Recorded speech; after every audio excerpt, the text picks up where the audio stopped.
Trainer Mike, and I'm back with another TXA Market Roundup. It's Sunday again, so it's time to look at what's happened this past week in crypto, particularly in Bitcoin. So I've rewound the chart here to April 30th. That was a week ago, Sunday. And if we just watch, we'll go one bar at a time. We'll just take a quick look and see what's happened in the last week.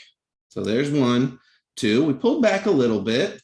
3, 4, 5, 6, a tap on that roof, and rejected today. So today we have sat on a doji. So really not a whole lot going on the past week. We can dig down on the 4-hour and get a little bit more sense on the lower time frames for what's happening here on Bitcoin. And you can see we've rejected multiple times at this level. We drew this a couple of weeks ago. We've come back in this last week, tapped it one more time, made a slightly lower high, and then we came in with this nice big bar of red. And now we're sitting underneath this all-important, I shouldn't say all-important, but this semi-important resistance area that was previously support in the past on the way down and held the first time we broke. So we're finding this now to be a bit of resistance, at least in the local area, and we are watching and waiting for this pullback down to these local lows. So if we are going to start a nice sustainable, roughly 45-degree uptrend, which is a pretty healthy uptrend as far as uptrends go,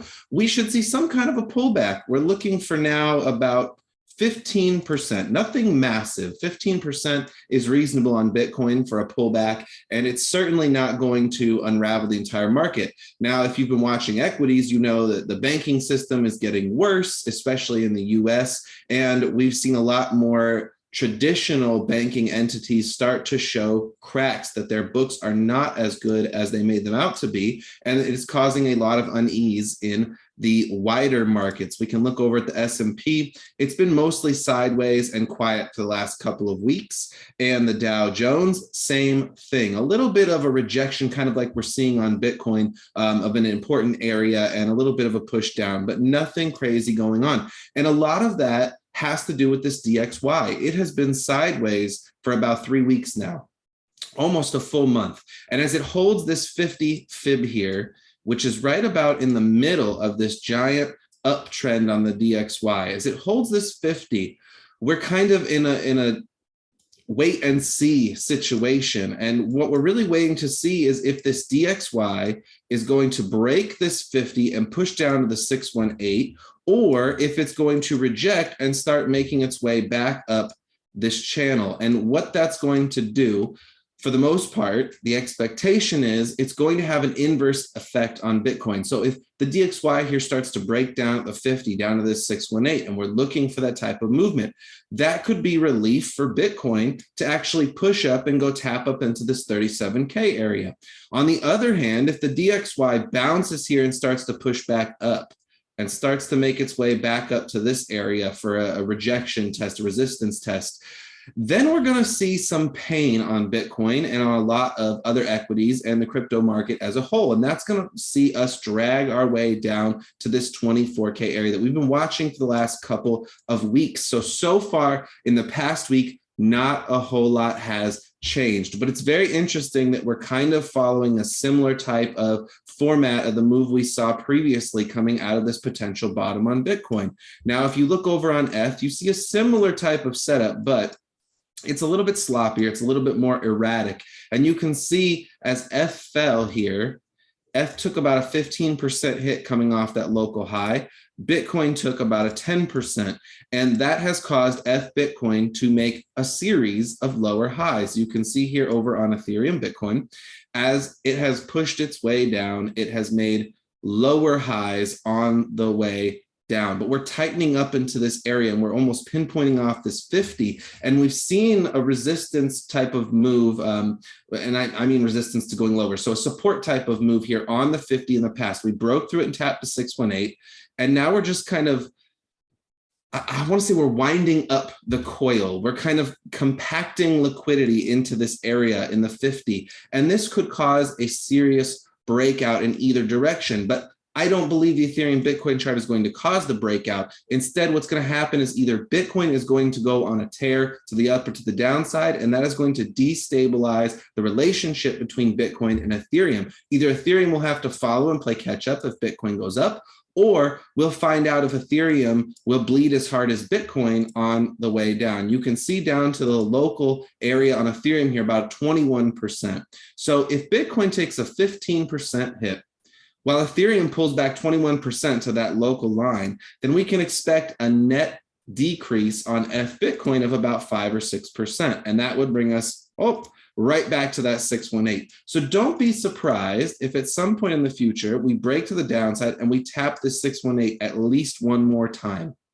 And then the question becomes, will it hold? Will Bitcoin and ETH stop on those lines and turn back around? And if they do, will ETH be able to recover faster than Bitcoin and come off of this 618? That's kind of what we're looking for in the week ahead. So there's not a whole lot going on right now. It's not very exciting. The past couple of weeks have been pretty much sideways and boring. Most of the action has been in the altcoins. If you've been following the alt markets, there's been a big controversy going on with the Pepe meme coin, which apparently was not started by the creator of Pepe, and instead was started by somebody who is now being doxxed, and it's being done by other members of the community that say that Pepe is in fact a pump and dump scheme, which would not surprise me at all. A lot of times we see with these meme coins, they turn out to be pump and dump schemes in the end. So watch out, be careful out there. Please don't go chasing green meme coin candles. That's a good way to get stuck in an upside down position. But lots of people made money off of it. So if you took your profit, great job, but you are playing with fire when you play with those meme coins. Do it at your own risk, and whatever you do, always have a stop loss. And if you make profit, at least try to take your initial capital off the board. That's not financial advice from me personally. That is just good risk management strategies. So the week ahead, will the DXY finally break? This is the chart to watch. Between Bitcoin and the DXY, I'm going to be keeping a very close watch on this DXY chart, because if this starts to tear, if the banking crisis gets nasty and the DXY starts to lose strength, that could actually fuel crypto to push back up in a nice little strong push, but it was a relatively small push here. We had about a 45%, which in traditional markets is massive, but in the grand scheme of Bitcoin, that push from about 20 to 30 is not really very large in the big picture. We still have plenty of room to go to get back to the last all-time high, another about 130%. And of course, we still have a good 50% if we go to the downside, if we're going to that deep bear market target. So plenty of stuff ahead, still not decided yet. We are kind of sitting in this undecided territory on Bitcoin, and that is causing a lot of log jams in the rest of the market. There's a lot of indecision, a lot of things that are just kind of hanging out in no man's land. If you go pull up a lot of the older alt charts right now, a lot of them have come off of all-time highs. They're upside down 80, 90, 95%, and they're just waiting for something to happen. Now, if Bitcoin takes a dive first, a lot of those charts are going to move to entry level positions. They're going to open up new opportunities, things we haven't seen since last year or before. So whatever you are doing, make sure you have something ready to go on the side. You never want to be caught with all of your capital in the market at once, especially when you are not at the bottom of a market. So right now, we're kind of in that area where whatever positions you have open, you're probably waiting to see if they play out. Hopefully you have stop losses and good spots on those, and you should have some capital on the side waiting to take advantage of the potential opportunity that may be coming this week, or at least in the next few weeks as we slide into summer. The old phrase, sell in May and go away, may come into effect, particularly in the equities markets, and that may trickle over into crypto in the weeks ahead. So be smart, start with that risk, and as always, especially if you're new, make sure you are in our Discord server. The link is in the description below to this video,